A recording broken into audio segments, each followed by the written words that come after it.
ফ্রান্সের থেকে 26টি রাফাল কিনবে ভারত। সই হলো চুক্তি। পেহেলগাঁও আবহে শক্তি বাড়ছে নৌসেনা। বায়ুসেনার পাশাপাশি নৌসেনার হাতেও 26টি যুদ্ধবিমান এলে জলপথ থেকে নির্দিষ্ট লক্ষ্য আক্রমণ শানাতে পারবে ভারত। ক্যাটোবার প্রযুক্তি থাকায় বিমানবাহী যুদ্ধজাহাজ থেকেই উড়ান কিংবা অবতরণ করতে পারবে রাফাল এম। কথাবার্তা আগেই চূড়ান্ত হয়েছিল। 26টি রাফাল মারিন রাফাল এম যুদ্ধবিমান কেনার ব্যাপারে ফ্রান্সের সঙ্গে চুক্তি সই করল ভারত।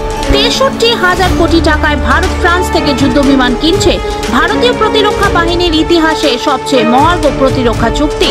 চুক্তি অনুযায়ী 22টি এক আসনের নৌ সংস্করণ এবং 4টি 2 আসনের প্রশিক্ষণ যুদ্ধবিমান 2031 সালের মধ্যেই ভারতে সরবরাহ করা হবে। শুধু তাই নয়, যুদ্ধবিমানের রক্ষণাবেক্ষণ, লজিস্টিক সহায়তা, কর্মীদের প্রশিক্ষণ ও চুক্তির আওতায়। রাফাল এম বিশ্বের সবচেয়ে উন্নত নৌ যুদ্ধ বিমান, যা শুধু এখন ফ্রান্সের কাছেই রয়েছে, এবার তা ভারতও পেতে চলেছে। পেহেলগাঁও কাণ্ড নিয়ে ভারত এবং পাকিস্তানের দ্বিপাক্ষিক সম্পর্কের অবনতি হয়েই চলেছে।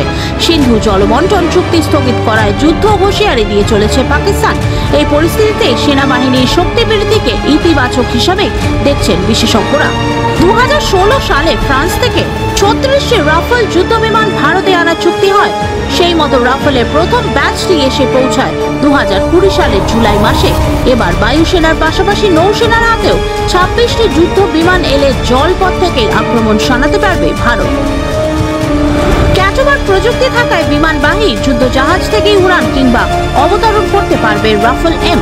বায়ুসেনার রাফাল যুদ্ধ বিমানগুলি বর্তমান হরিয়ানার আম্বালা এবং আলিপুরদুয়ারের হাসিমারা এই 2 ঘাঁটি থেকে পরিচালিত হয়। ভারতের ভান্ডারে এই মুহূর্তে যুদ্ধ বিমানের ঘাটতি রয়েছে। পুরনো আমলের MiG-21 বিমানগুলি ধাপে ধাপে বাতিল হয়েছে।